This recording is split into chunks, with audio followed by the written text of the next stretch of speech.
Hyvää huomenta päivää. Mun nimi on Viivi Puumpanen ja mä oon tämmönen sekasotku erilaista taiteilijaa, esiintyjää ja tämmönen luontohihhuli ja vähän tommonen huuhaa, hörhö, rämäpää.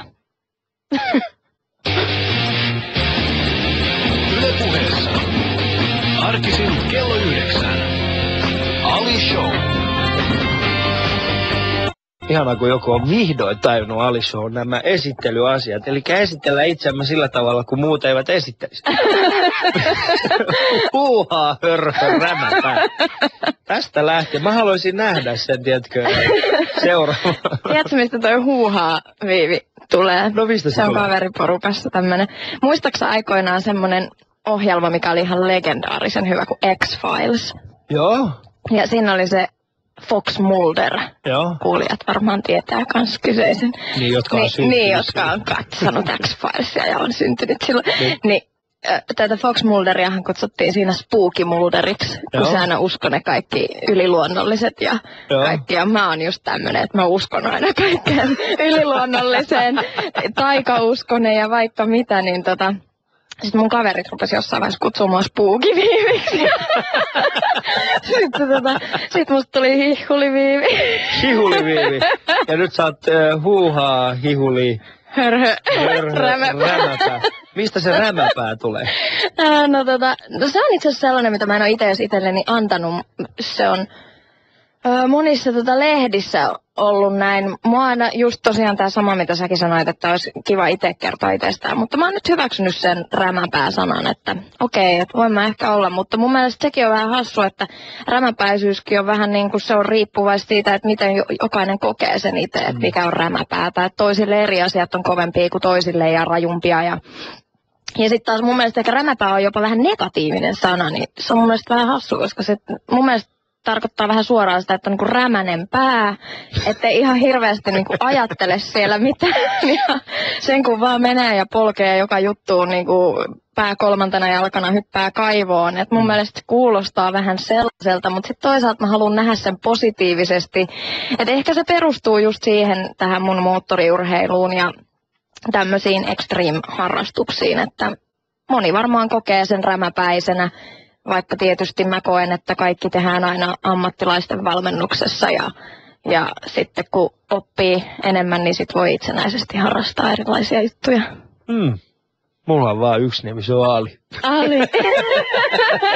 Hyvä Ali. Hyvä Ali. Hyvä Ali. Huuhaa, hörhö, rämäpää, Viivi Pumpano on siis täällä mun vierellä. Me ollaan Viivin kanssa totta kai otettu myöskin yksi kuva, joka löytyy parhaimmillaan Yle Puheen Instagramista. Joten voitte käydä tsiikaa sitä sieltä. Eikö sunkaan makea kuva? Mahtavaa, joo, se oli tosi hauska. Ja me otettiin semmonen Austin Powers-tyyppinen, tai Austin Powersista semmonen ihan suora. No siis mehän ollaan ihan suoraan siitä. No me ollaan kyllä. Niin. Eikö Joo. Paitsi toistepäin. Niin. Austin Powersissa Liz Hurley oli se järjettömän pitkä. Niin. Ja sitten, mutta tässä meillä on niinku toistepäin. menee ihan niinku väärin, ristiin. Mut ryijy on tallella. Hei ystävät. se matto, se on hieno. Se on hieno. Minä arvostan sitä, että sinä tykkäät. Eikä tarvinnut yhtään lisäkarvaa liimata siihen rinnukseen. Yle Puheessa. Ali Show. Osallistu lähetykseen Twitterissä. #Ali Show. Viivi, mikä susta tulee isona? Toi on tosi hyvä kysymys. Mä mietin sitä jatkuvasti itsekin. Ja mä en vieläkään tiedä. Mä muistan ne ajat 10 vuotta sitten, kun oli teini-ikäinen siellä Havukoskella ja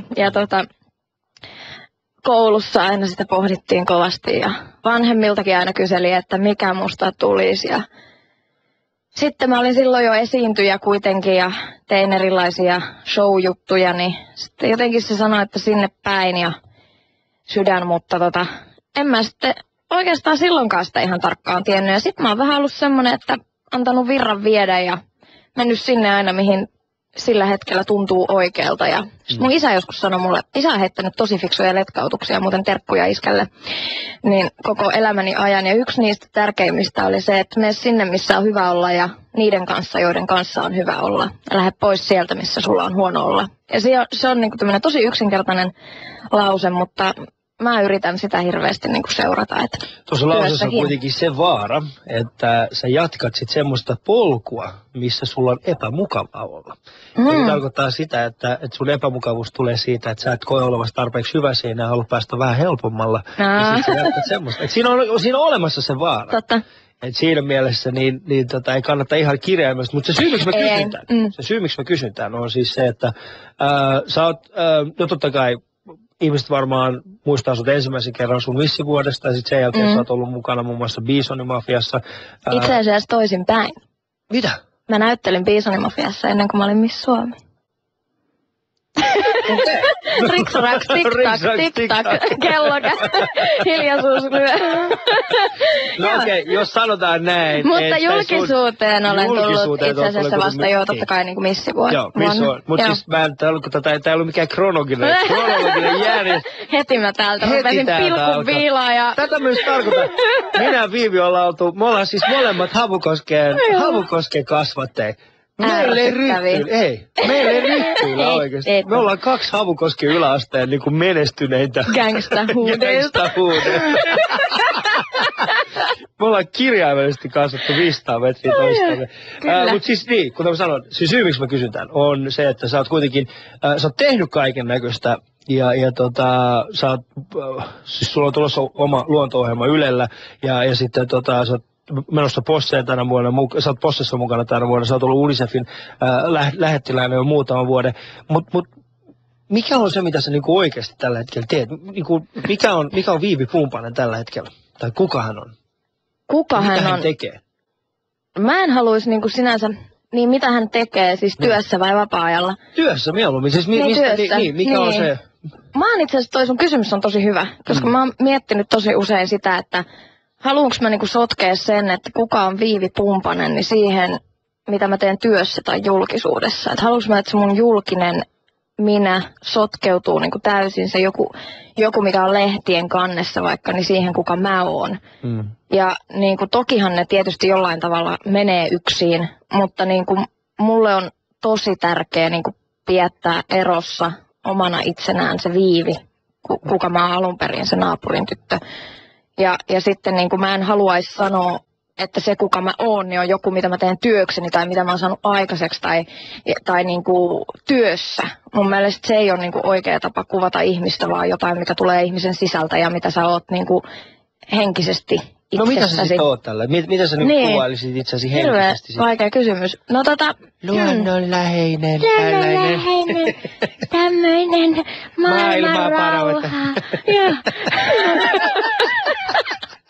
Oi hyvä päivä, mitä tästä aamusta tulee? Nyt mä en halua kuulla mitään tällaisia, niinku, mitä olisit saanut missivuotella. Minä haluaisin. Ei, vaan mikä se on oikeasti? Mikä se on? Mikä saa sut ajamaan hirveän kovaa vauhtia moottorit, siis noilla moottoripyörillä ja sitten samaan aikaan menemään taekwondo-harjoituksiin ja sitten samaan aikaan olemaan luonnossa ja olla silleen, minä olen rauhallinen ja hellä. Mikä se on? Mikä on Viivi Pumpanen? Oot sä niinku... Mä oon sekasottu kaikkea. Niin. No lähdetään ihan niinku alusta tossa, niin mulle on aina ollut lapsesta asti luonto ja eläimet tosi tärkeitä. Ja mä itse asiassa luulin joskus aikoinaan lapsena, että musta tulisi eläinlääkäri. Okay. Mä olin pelastamassa aina kaikkia pieniä eläimiä ja mä oon viettänyt pohjoisessa lapsuuttani hyvin paljon ja pitkälti mulla on suku Lapista, Alajärveltä Pumpaset kotoisin ja tämmönen sidonnaisuus sinne, niin, mutta sitten taas mun isä on aina harrastanut moottoripyöriä, niin sitten tavallaan niinku, ja oikeastaan koko muukin suku, kaikki suvun miehet ajelee prätkiä, niin sitten tavallaan mä skidinä olin joskus, isä laittanut semmoisella vyöllä ja semmoisella köydellä kiinni mun sedän prätkän kyytiin hänen niin kuin mahan ympäri, että mä en tipu sieltä, jos mä en jaksa pitää kiinni. Joo, koska sehän oli nimenomaan se turvallisin ratkaisu. Ja mä olin niin kuin mun sedän kanssa siinä ajelulla ja sitten taas joskus me oltiin myös isän kanssa ajamassa enduroni, että aikoinaan tuolla Välimerellä lomalla ja Ja sitten käytiin semmoisella vuoristolla ajamassa. Mä sain olla isän etupuolella istumassa siinä ja pitää tongasta kiinni ja ohjaustangosta ja fiilistellä sitä, että miten prätkää ohjataan ja kaikkea. Et tavallaan niin kun mun isä ja mun suvun miehet on ehkä syyllisiä tähän mun moottoriurheilutaustaan sitten niin kun sen takia, että se kipinä siihen kaikkeen syntyi silloin jo nuorena tietysti ja lapsena heidän kautta. Ja sitten taas, no oikeastaan isoveliä voisi sitten ehkä niin kuin sanoa, en nyt syylliseksi, mutta aiheuttajaksi sitten taas noista kamppailulajeista, että se on lähtöisin taekwondo taas sitten Broidin puolelta ja mä jotenkin koen senkin niin kuin enemmän sellaisena, mua ei niin kuin viehätä tietenkään missään sellaisessa harrastuksessa se, että mä oppisin antaa pataa jollekin, vaan niin kuin enemmän just se kuntoilu ja semmoinen itsekontrolli, itsehillintä, semmoinen, mikä siihen lajiin niin kuin kuuluu, semmoinen kunnioitus aina ylempiään kohtaan ja niin kuin semmoinen nöyryys ehkä tavallaan tulee sieltä salilta kanssa. Ja no, sä oot nyt saanut aika paljon semmoisia asioita, miten muut ihmiset on vaikuttanut sinuun, mutta miten sä koet, että sä oot vaikuttanut sit sun esimerkiksi veli? Mitä sä oot saanut heidät tekemään? Jos oot sä nyt laittanut veljes kiinni johonkin. No ei, kun mä oon se nuorempi, niin se meni kyllä aina niin, että se oli minä, joka oli milloin missäkin niin kuin jumissa. Kiitti vaan. Pikkusiskojen kohtalo. No ehkä mä oon laittanut mun veljen koville joskus. Niin kuin ihan vaan niin ärsykkeen.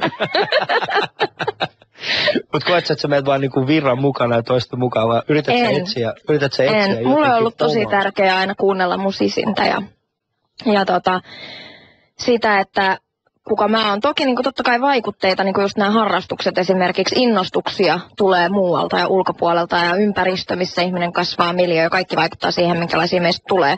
Mutta niin kuin, mulle on aina ollut tosi tärkeää se, että mä seuraan sitä mun sisintä ja mulle lapsesta asti esimerkiksi tämä ura, mitä mä nyt teen työkseni, oli niin kuin selkeä tie, että mä esiinnyin jo lapsena ja olin silloin erilaisissa koulun teatteri- ja ilmaisutaitoryhmissä ja tein mallintöitä ja sitä kautta niin kuin innostus siihen lähti ja se oli niin kuin kaikki mun omaa ja sitten taas niin kuin mun vanhemmat taas on niin kuin tavallaan siinä vieressä seurannut sitten taas sitä ja niin kuin oppinut tästä mun nykyisestä alasta ja urasta aika paljonkin ja ymmärtää hyvin paljon mun elämää ja elää muutenkin tosi vahvasti läsnä mun arjessa ja näin.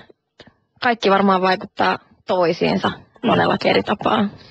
Kuuntelet Ali Showta, mulla on vieraana täällä Viivi Pumpanen ja mun ja Viivi kuva siis löytyy tuolta Instagramista ja mitä luotaan myöskin Yle Puheen Twitteristä. Jos haluat kysyä Viiviltä jotain kysymyksiä, niin meidän shoutboxi on auki, eli ei muuta kuin yle.fi/puhe, niin voit jättää Viiville muutamia kysymyksiä, mä yritän niitä bongailla tässä sitä mukaan, kun tämä ohjelma etenee.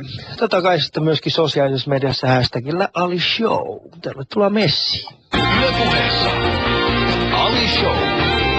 Katso kuvat Instassa. @Yle Puhe.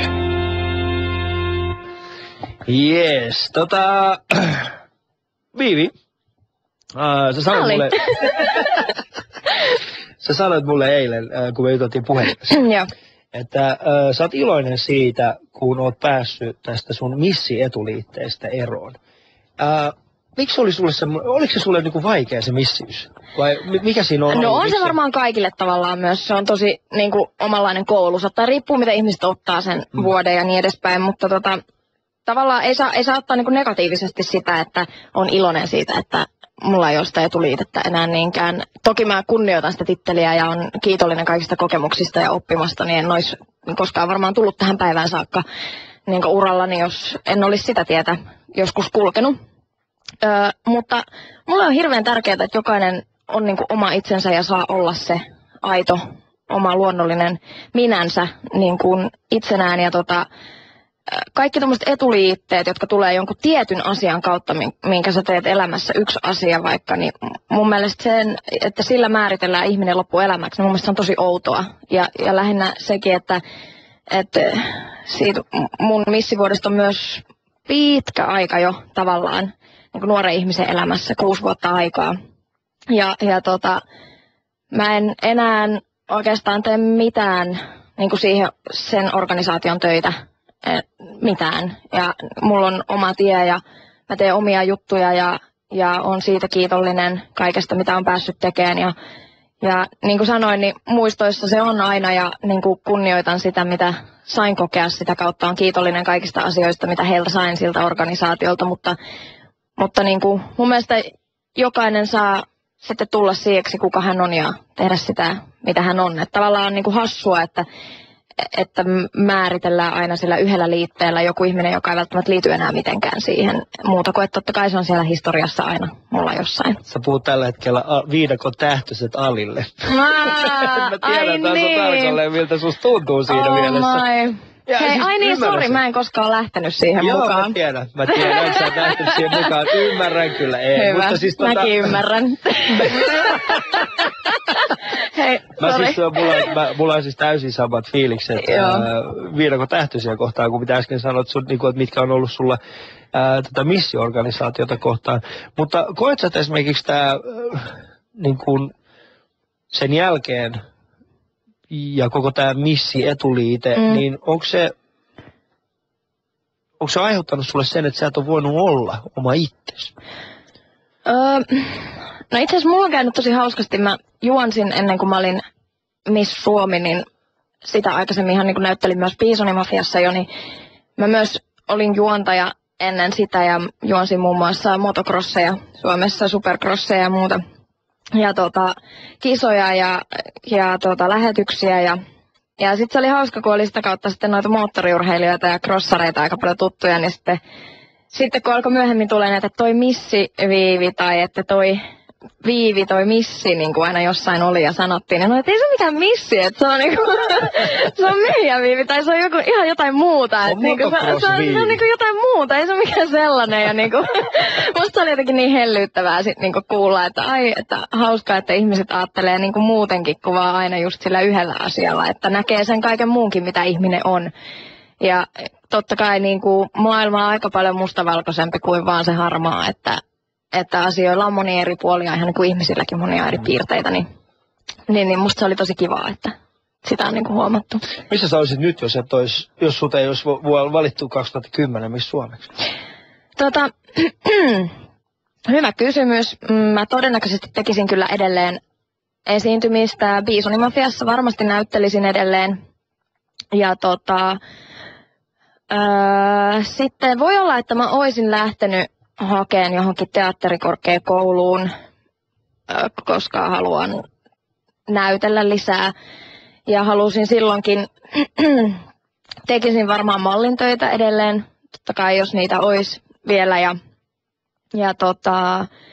Mutta sitten siinä on sellainen juttu, että mä olin ennen misseyttäni vaan ammatiltani lukenut itseni lentojen valmistelijaksi ja mä oon ollut Helsinki-Vantaalla töissä 5-6 vuotta itse asiassa ehdin olemaan. Mitä se tarkoittaa?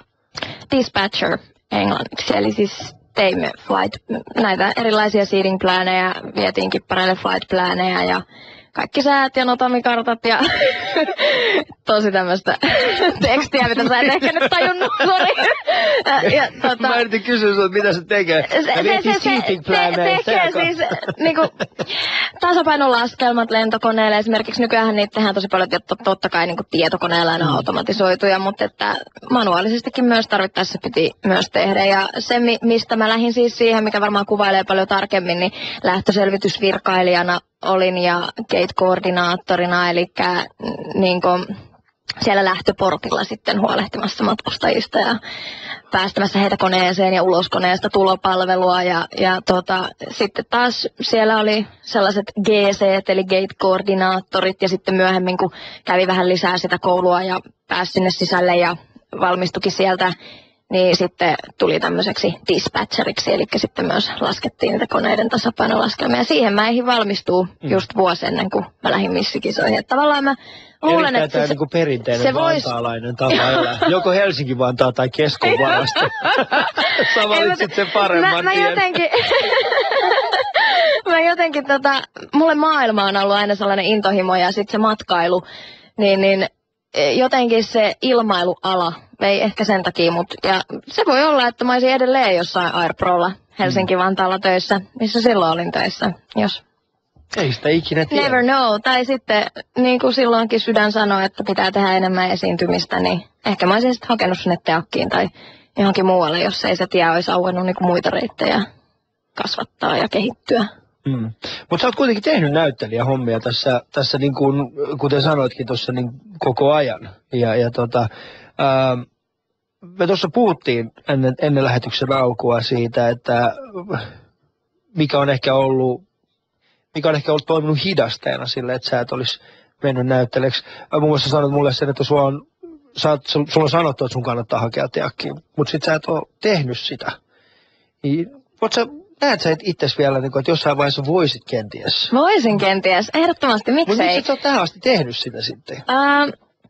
No muutama vuosi sitten mä olin Valkeakosken kaupunginteatterissa näyttelijänä. Tehtiin James Dean musikaalia ja siellä oli ohjaaja ja sitten muutama muukin ryhmän jäsen, jotka sitten suositteli, että kannattaisi ehdottomasti hakea sinne, mikä oli tosi kivaa, koska mua kiinnosti se hirveästi ja sitten mä itse asiassa kattelinkin vähän niitä hakujuttuja silloin, mutta sitten siinä taas ampui niinku ura vaan niin paljon lisää ja tuli TV-sopimuksia ja juontajana sitten niinku pääsi tekemään lisää just semmoisia juttuja, mitä oli aina halunnut myös tehdä. Että mun ehkä ongelma on ollut se, että mä tykkään niin monipuolisesti tehdä asioita, että sitten niinku se yksi juttu ei ole pystynyt olemaan niinku se dominoiva siinä, vaan että mä oon ollut vähän tämmönen joka paikan höylä, että mä juonnan ja sitten mä myös näyttelen ja sitten tykkään esiintyä ja muuten tehdä teatteria ja mallijuttujakin ja niinku sillä, että sit vaan tuntuu, että ehkä se ura vaan niinku oli sellainen, että se vei koko ajan ja kantoi, että se olisi tuntunut niinku todella tyhmältä jättää niinku tavallaan työt, mitä oli niinku saanut itselleen sovittua ja kaikki oli semmoisia, mistä oli haaveillut kaikki projektit, että mitä pääsisi tekemään, niin olisi tuntunut hölmöltä, niin kuin, että no mä jätän tämän kaiken nyt seis ja lähden pariksi vuodeksi pois, että sitten tavallaan elämä on täynnä valintoja, että mä jouduin sitten valitsemaan taas silloinkin ja en mä ole sitä pois sulkenut edelleenkään, mutta mä oon nytkin tänä vuonna taas pääsin Ylelle tekemään luonto-ohjelmaa, mikä oli pitkään ollut mun haave. Päästä yhdistämään mun intohimo luonto ja luonnon hyvinvointi siihen, mitä mä teen työkseni. Ja tuossa se tuli, niin jälleen kerran kaikkea ei voi saada.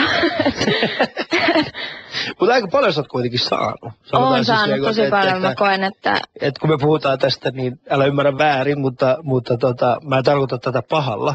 Mutta sulla on käynyt hyvin. Sulla on käynyt erittäin hyvin, sä oot kuitenkin saanut osittain toteuttaa sitä. Tuossa on kuitenkin paljon ihmisiä, jotka on tietenkin hakenut vuosikaudet johonkin teakkiin. Ne ei ole päässyt sinne, ne ei ole saanut niitä juontohommia ja niin poispäin. Että heillä on vähän niin kuin erilainen tilanne. Mutta mulla on siis tällainen, sä siis koet sä, että koska sä oot aloittanut siis jo pienenä maalihomman. 8-vuotiaana, joo. 8-vuotiaana. Mitä kaikkea sä ehdit nähdä ennen kuin sä olit esimerkiksi 18? No, aika paljon tapahtumia ja keikkaelämää ja reissua Suomessa ja ulkomailla. Mutta mistä sä esimerkiksi juttelit muiden 9-10-vuotiaiden lasten kanssa? Niin nuorena. Niin. Mitä kaikkea sä esimerkiksi, kun sä tulit jostain keikkareissuun, sitten muut oli niin kuin, että hei, mä olin viikonloppu tuosta. Mä olin viikonloppuna, kuulkaas tuolla estradilla, mulla oli. No ei, siis kyllä me leikit oli ihan samanlaisia ja kuin kaikilla muillakin. Niin, vaikka mun vanhemmat vei mut esiintymään, niin se aina painotettiin, että se on niinku, se saa olla mulle leikkiä ja niinku lapsille sen kuuluu ollakin. Ja se oli hauskaa tekemistä ja mä olin niin energinen. Mä olin vähän liiankin energinen ehkä, että mulle oli ihan hyvä päästä purkaan sitä kaikkea virtaa niinku johonkin tommoseen esiintymiseen. Ja se auttoi mua tosi paljon sitten muussa keskittymisessä mutta niin, ihan tavallisia leikkejä. Tavallaan se esiintyminenkin oli mulle leikkiä. Ja vanhemmat tuki sitä ja sitten mä tykkäsin siitä ja ne huomasi sen, että mulla oli tosi kivaa aina, kun mä sain erilaisia rooleja ja tehtiin jotain mainosjuttua tai lavalla tehtiin joku show. Ja se oli niinku mulle se lapsen ilo näky siellä kanssa ja semmoinen vilpittömyys siinä kaikessa. Ja sitten se oli kivaa ja näin, niin Sitten Millainen ihminen on viettänyt Haamukoskella kivan lapsuuden? Vantaalla! Mä odotan koko ajan, mistä kohtaa tulee, tiedätkö, semmoinen vantaalainen viivi, mutta kaiken tämän niin seassa. Musta tuli alkoholisti 7-vuotiaana. Hyi, kauhea. Ei Vantaa ole noin negatiivinen Ei asia. olekaan, ei Ali. Mutta koet sä, että jäit jostain paitsi, koska sä olit kuitenkin, sulla oli, en sanoisi, että erilainen lapsuus, mutta kuitenkin, no erilainen lapsuushan sulla oli. Niin. Kun vertaa tällaiseen niin kuin keskivertoon. En mä koe, että mä jäin mistään paitsi. Mä oon jotenkin ajatellut asiaa, että mulla on tosi etuoikeutettu olo, että mä oon saanut kokea niin paljon ja tehdä. Mä näin tosi paljon ja mä olin ennen kuin mä olin 18, niin myös Espanjassa L'Orealilla mallina silloin sopimuksella. Mä pääsin matkustaan, opin itsenäistymään ja pitämään itsestäni huolta niin kuin maailmalla. Ja totta kai mulla oli vanhemmat, mä oon mun vanhempien kanssa tosi läheinen. Niin oli tietysti aina puhelinsoiton päässä ja soittelin joskus Madridin lentokentältä juniorina isälle, että ei, mihin mun pitää mennä. Ja sitten, että seuraa vaan niitä kaikkia muita. Nyt nää puhuu eri kieltä. Nää puhuu ihan jotain omituista kieltä täällä. Mitä täällä lukee? No ei sen. Ei nyt ihan noin, mutta melkein kuitenkin. Ja mutta jotenkin mä koen, että kaikki ne seikkailut ja niin se on niinku vahvistanut mua, totta kai antanut perspektiiviä ja mulle niinku, mä jotenkin koen, että mun maailma on paljon iloisempi, kun mä oon nähnyt paljon, mä oon saanut sitä niinku nimenomaan perspektiiviä ja erilaisia näkemyksiä maailmasta. Mun vanhempien kanssa me reissattiin tosi paljon myös lapsena, mun isä oli aikoinaan myös joskus ulkomailla paljon töissä nuorempana ja sitä kautta hänelle niin kuin maailma oli semmoinen, että eri kulttuureita on hyvä nähdä ja oppia ja meillekin lapsille opettaa. Ja mä näin huonommin voivia valtioita, lapsia, niin kuin mä olin itse lapsi ja sitä kautta. Ja sit mä opin arvostaa ehkä enemmän sitä kaikkea pientäkin, mitä mulla on tässä elämässä just nyt. Että vaikka siinä oli sellaista, niin kuin jotkut sanoisivat, että on niin kuin pinnallista, esimerkiksi toi esiintymispuoli, niin toki sitäkin, mutta kyllä siinä matkalla näki hyvin paljon muutakin siellä reissussa, että aina ja että siinä niin kuin tavallaan oppi arvostaa ihan eri lailla kaikkea, mitä meillä on esimerkiksi täällä ja miten mulla on asiat niin kuin tällä hetkellä hyvin. Ja tonko takia sä oot esimerkiksi ollut niin vahvasti UNICEFilla mukana asioissa? Joo, mulla oli 15-vuotiaana jo alkoi itse asiassa toi haave ja mä silloin jo vanhempien luona tietysti kotona asuin, niin kattelin netistä iltaisin aina, että miten pääsee UNICEFin tai Punaisen Ristin kanssa johonkin ulkomaille tekemään tuommoista avustustyötä ja se oli mulle iso haave. Mulla on jäänyt niin kuin kirkkaasti mieleen lapsuudesta Afrikassa vanhempien kanssa, kun kierrettiin Pohjois-Afrikkaa tosi paljon autolla ja me käytiin semmoisessa yhdessä kylässä joskus, missä oli pieniä lapsia, mekin oltiin pieniä ja ne olisi halunnut antaa meille niiden niinku pikkusiskon mukaan parempaan johonkin paikkaan vietäväksi. Ja mulle jotenkin silloin lapsena mun silmissä se oli ihan hirveän karu kokemus niinku nähdä se. Ja se niinku toivon niinku pilkes siellä niiden toisten lasten silmissä. Ja mun niinku lapsen silmissä he oli niinku paljon vakavampia kuin me muut lapset, samanikäiset mun näkemät lapset. Ja niin kuin se jotenkin avasi mun silmiä tosi paljon silloin jo skidinä. Ja sitten oli myös toinen semmoinen kylä, missä ajettiin autolla läpi ja sitten meillä oli eväitä siellä ja näin. Niin sitten me pysähyttiin siihen katselemaan vähän tietä, että mihin päin ollaan menossa ja näin. Niin ne kylän lapset juoksi siihen ja oli vähän virhe sitten, että meillä näkyi ne eväät siellä takaikkunan siellä hattuhyllyllä. Pusseja, erilaisia sipsejä ja muuta, mitä meillä oli ollut reissussa mukana siellä. Niin ne lapsethan tietysti niin kuin osa varmaan ei ollut koskaan saanutkaan semmosia siellä, niin heillähän se oli niin kuin erikoista herkkua. Ja sitten kun me annettiin ne pussit heille, isä sanoi, että voitte antaa ne niille, jos haluatte. Ja me sitten haluttiin jakaa meidän herkut veljen kanssa ja annettiin osastamme näille. Ja sitten heille tuli sellainen niin kuin yliinto saada sitä, ennen kuin kaikki kävi sen auton ympärille ja niin kuin tuli ikkunoista ja kaikista luukuista sisään hakea nyt niitä nameja. Ja sekin oli niin kuin mulle sellainen tosi herkkä kokemus tavallaan nähdä, että kuinka paljon se merkitsi niille, mutta meille se oli tavallista herkkua.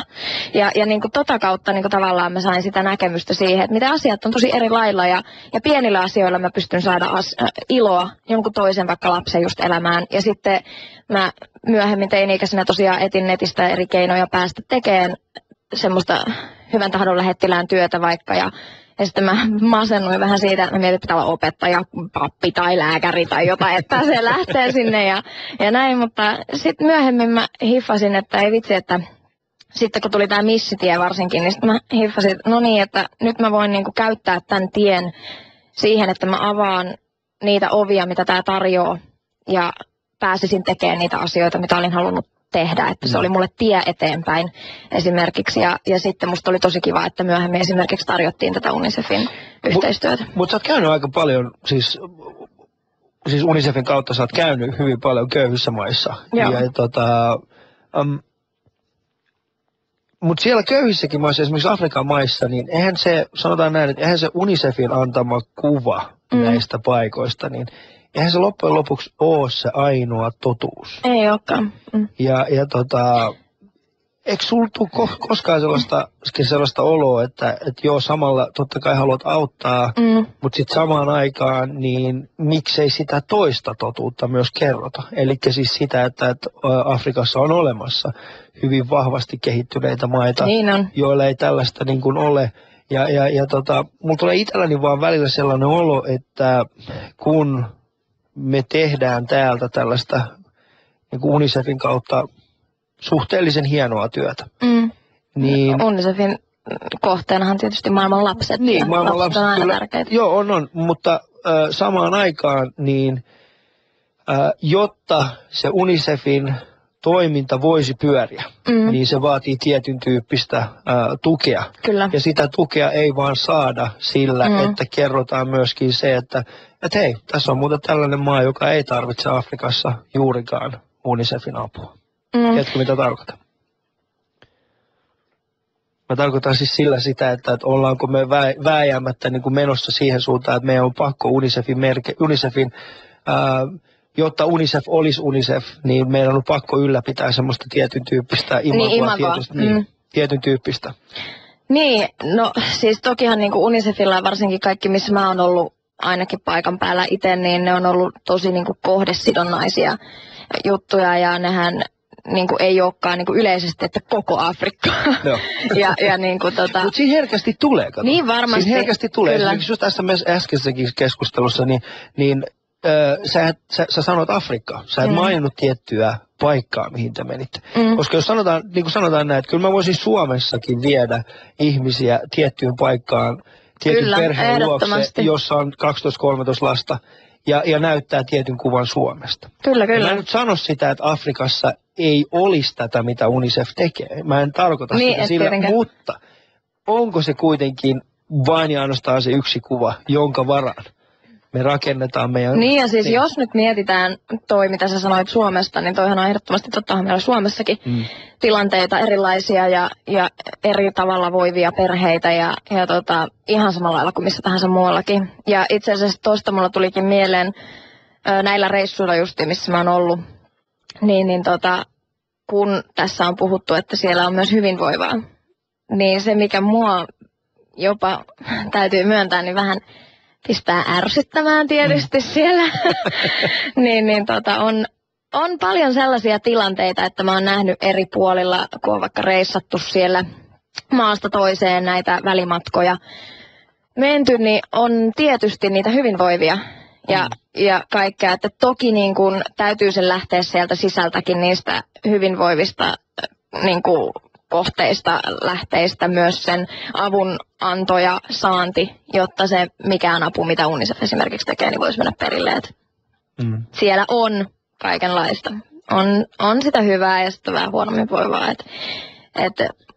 Se niinku tavallaan, ei se ole niinku ainoastaan noissa kolmannen maailman maissa. Kyllä se on ihan täälläkin. Mutta että tietysti niinku, mä haluan nähdä itse sen jotenkin niin, että toki mä niinku Suomessakin osallistun erilaisiin niinku kampanjoihin, missä niinku autetaan ihan meitä suomalaisia ja ollaan milloin missäkin erilaisissa jutuissa mukana, mutta että jos mä voin esimerkiksi tukea jotain muuta jossain, niin se ei ole multa ikinä henkilökohtaisesti pois, että mä teen sitä. Joo, tuo on ehdottomasti hyvä pointti. Mun pointti olikin nimenomaan siis se, että pitäisikö niin kuin mua henkilökohtaisesti alkaa jo mä alan olemaan siinä niin kuin pisteessä, että mä mietin siis sitä, että millä tavalla me pystytään uudistamaan sitä, että me ollaan tehty tiettyjä asioita niin pitkään ja asiat eivät ole juurikaan muuttuneet tietyissä määrin. Niin että mikä olisi se uusi asia, mitä meidän pitäisi tehdä. Ja mä oon ehkä tullut vähitellen ehkä siihen lopputulokseen, että myöskin meidän, joilla on mahdollisuus tehdä UNICEFin kanssa yhteistyötä, niin meidänkin on hyvä välillä pohtia sitä, että mikä se on se kuva, minkä me annetaan esimerkiksi Afrikasta, koska Afrikka on ihan järjettömän kokoinen manne. Ja tässä meidän shoutboxissa tällä hetkellä paljon erilaisia maita ja eri tilanteita ja se onkin niinku huvittavaa. Tällä hetkellä on hienoa katsoa tätä meidän shoutboxia, kun siellä on ihmiset ihan täysin sekä. Ne ei enää tiedä, mitä tässä tapahtuu. Mutta hei, ne on sillä, mitä tämä keskustelu meni yhtäkkiä tähän. Niin. Ja yhtään, kuuntelet Ali Showta ja oikein hyvää keskiviikkoa aamua mun puolesta. Mulla on täällä vieraana Viivi Pumpanen ja Viivin kuva löytyy paraikaa Instagramista ylepuhe.fi ja myöskin Yle Puheen Twitteristä. Niin käykää tsekkaa sitä sieltä, että jos meidän äskeinen keskustelu vaikutti vakavalta, niin ainakin pääset hetken aikaa nauramaan meidän kuvan tahtiin. Yle Puheessa Ali Show. Katso kuvat Instassa. Yle Puhe. Viivi. Joo, mutta kiva, että sä oot päässyt tänne. Mulla siis... Mä aina sanon tuon sulle takaisin. Joo, Ali. Ali. Mut hei, mua aina kiehtoo, siis mä oon itse Vantaalta. Vantaa on mun sydämessä. Ja me ollaan itse asiassa, siis oikeesti me ollaan samoilta huuda. Mitä Vantaa merkitsee sulle? No... Vaikka sitä olisi vaikea uskoa. Niin... Tarvitaanko me UNICEFia Vantaalla? Tarvitaan. Vaikka sitä olisi vaikea uskoa, niin se tarkoittaa mulle turvallista lapsuusympäristöä. Vaikka se sana olisi me olemme asuneet täysin eri 500. 500 metrin säteellä täysin eri puolilla 500 metriä. Kyllä, ollaan asuttu. Siis kyllä, mä koen, että mulla oli kiva. Me asuttiin siellä pellon reunassa, siinä oli se joki kivasti ja siellä oli ihania leikkipaikkoja, kavereiden kanssa urheilumahdollisuuksia ja kivoja juttuja. Siis mä koen, että siellä oli hyvä kasvaa ja mulla ei ollut siellä ikinä turvaton olo tai mitään, että siis tosi kiva ympäristö. Koska musta tuntuu, että meidän pitää saada Vantaan maine muuttumaan. Kyllä. Vantaalla on liian huono maine ollakseen niin hieno paikka kuin se on. Se oli hieno paikka kasvaa.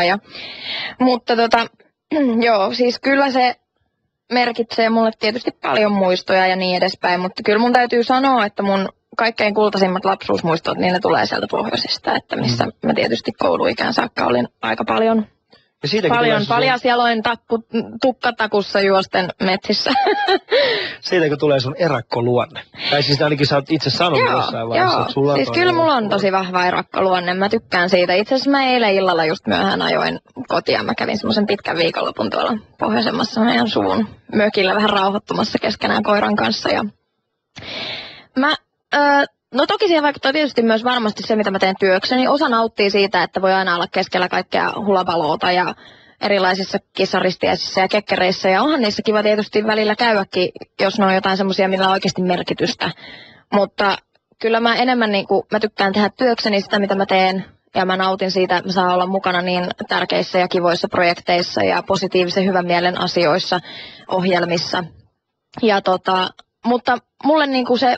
Sitten kun mä lähden sieltä töistä, niin se on se ei ole enää ei mun tarvii sitten enää olla jossakin keskellä kaikkea. Et sitten tulee se, että mä jotenkin tarviin vastapainoksi siihen kaikkeen tekemiseen ja hektisyyteen, mitä tässä työssä on, niin sen hiljaisuuden ja sen normaali arjen elämän, tavallisen ihmisen elämän. Ja sitä mä haluan ylläpitää. sit mä en enää niinku jaksa juosta tuolla kinkereissä vapaa-ajalla, vaan sit mä niinku tykkään ehkä erakoitua niinku johonkin ja tykkään liikkua maalla. Siinä missä kaverit soittaa sulle, että lähdetkö bilettää tänään? Ei, kun mä oon lähdetty tonne metsään tänään. No suunnilleen. Mä lähden kävelemään. No siis suunnilleen. Mulla on Saksan paimenkoira Luna, paras kaveri, kumppani ja sen luokse totta kai mä menen töiden jälkeen. Herra jästä, eihän se nyt selviä pissaamatta ja kakkaamatta siellä kotona. Mulla on velvollisuus sitä kohtaa. Mä menen töistä kotiin ja lähden sen kanssa lenkille ja tekeen ruokaa ja teen normaali juttuja ja näen ystäviä totta kai siinä ohessa, kutsun heitä käymään, menen käymään heillä. Ja niinku, tavallaan se julkisuuselämä ja ne kinkerit kaikki, ne jää sinne niinku työhommaan. Et sit kun työt on tehty, niin se oli siinä ja sit mä oon taas ihan se tavallinen Viivi, jonka kaverit on samoja kuin ennen sitä kaikkea ruljanssia ja touhuun. Ja sitten totta kai se luonto niinku on ehdottomasti jäänyt varmasti sieltä lapsuudesta hyvin paljon, juuri näistä lapsuuden muistoista ja kokemuksista siellä keskellä luontoa. On jäänyt ihan varmasti sieltäkin. Että kyllä mä uskon, että se tavallaan näkyy jokaisessa ihmisessä jollain tavalla aina vähän, että miten on viettänyt lapsuuttaan. Onko sulla jotain tällaista henkeä salpaavaa luontokokemusta? No ainahan ne on henkeä salpaavia. Ei kyllä aina ole. No riippuu ihmisestä. Tää on niin hauska, kun voi puhua erilaisten ihmisten kanssa, niin ihmisten kokemus luonnosta ja henkilökohtainen suhde luontoon on hyvin erilainen erilaisilla ihmisillä. Mutta siis kyllähän sulla tulee välillä varmaan sellainen, sanoa näin, että sä kävelet jossain ja sit se tilanne vaan on jotenkin maaginen.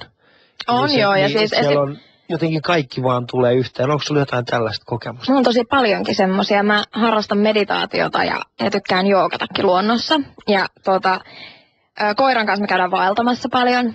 Ja Lapissa varsinkin mä saan näitä kokemuksia hyvin, hyvin paljon. Varsinkin täytyy kehua ehdottomasti nyt terveisiä vaan saamelaisille tutuille sinne ihan pohjoisiin. Varsinkin siellä Utsjoen korkeuksissa siellä on todella paljon upeata luontoa, mitä ei uskoisi, että Suomessakin on niin erilaista luontoa kuin mitä täällä etelässä päin.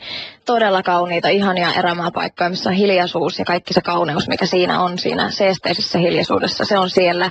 Ja siellä kokee paljon tämmöisiä ihania havahtumisia ja niin kuin se, mikä mua eniten kiehtoo siellä luonnossa ja hiljaisuudessa liikkumisessa ja meditoimisessa on se, että mä kuulen itseni ja mun sisäisen ääneni siellä paljon paremmin kuin kaikessa muussa melussa ja kiireessä, missä ei edes ehdi ajattelemaan välttämättä aina niin syvällisesti elämää ja itseään ja muita.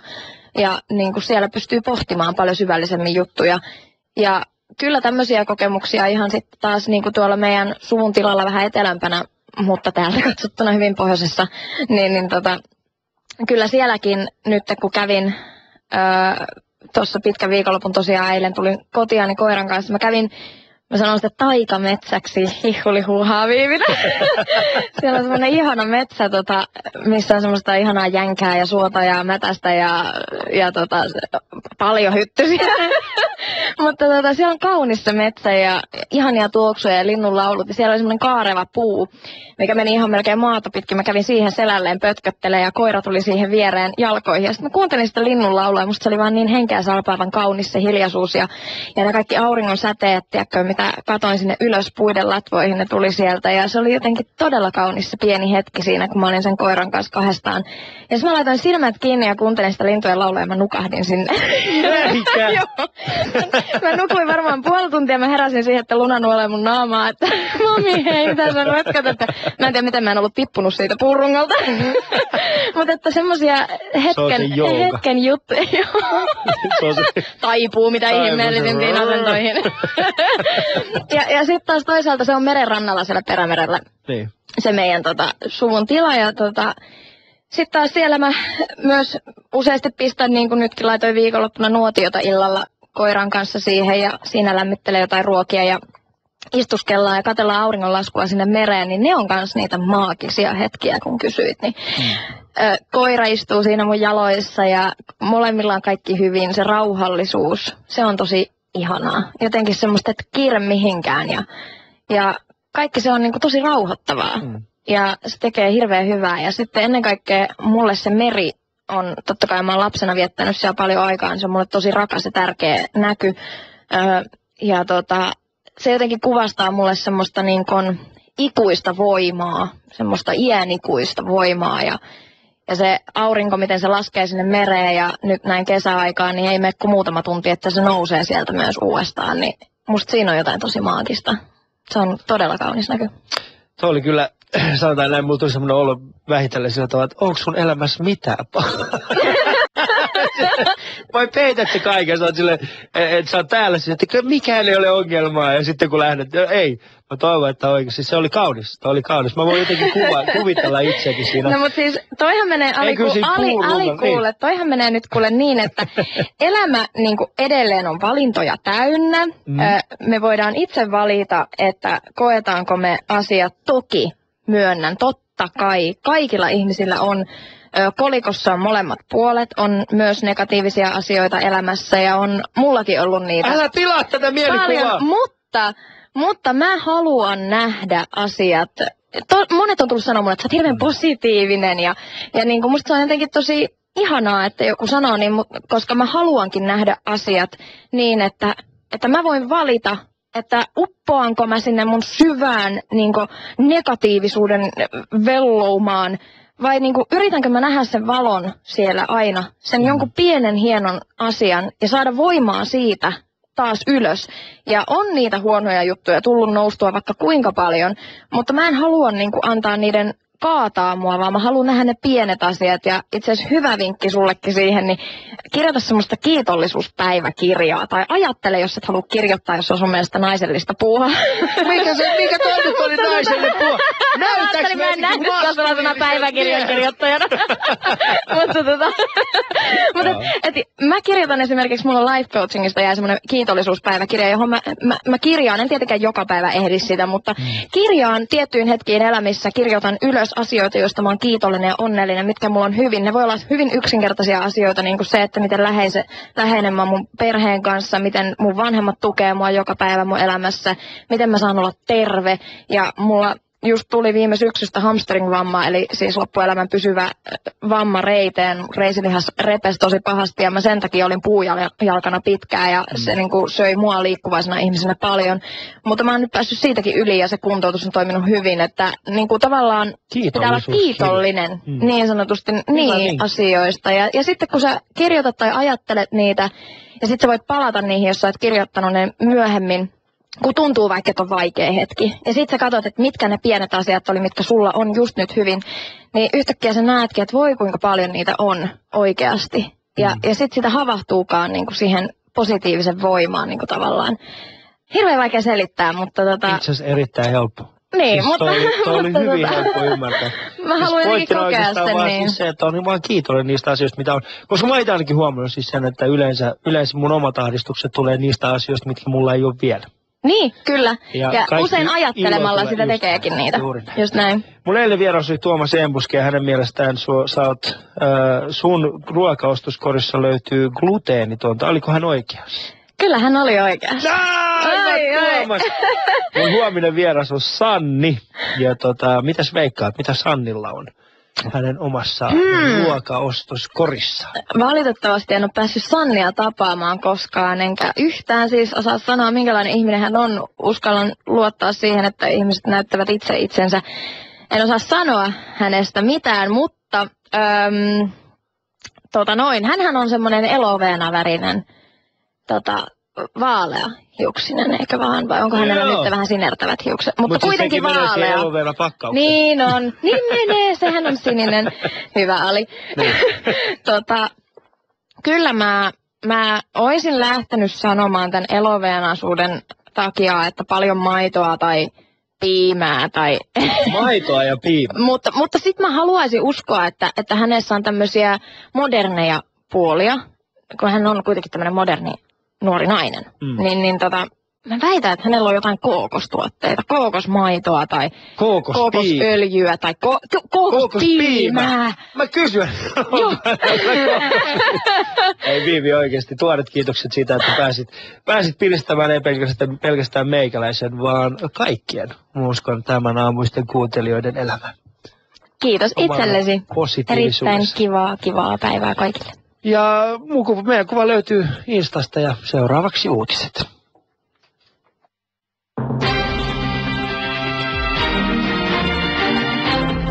Yhdysvalloissa Hillary Clinton on julistautunut demokraattisen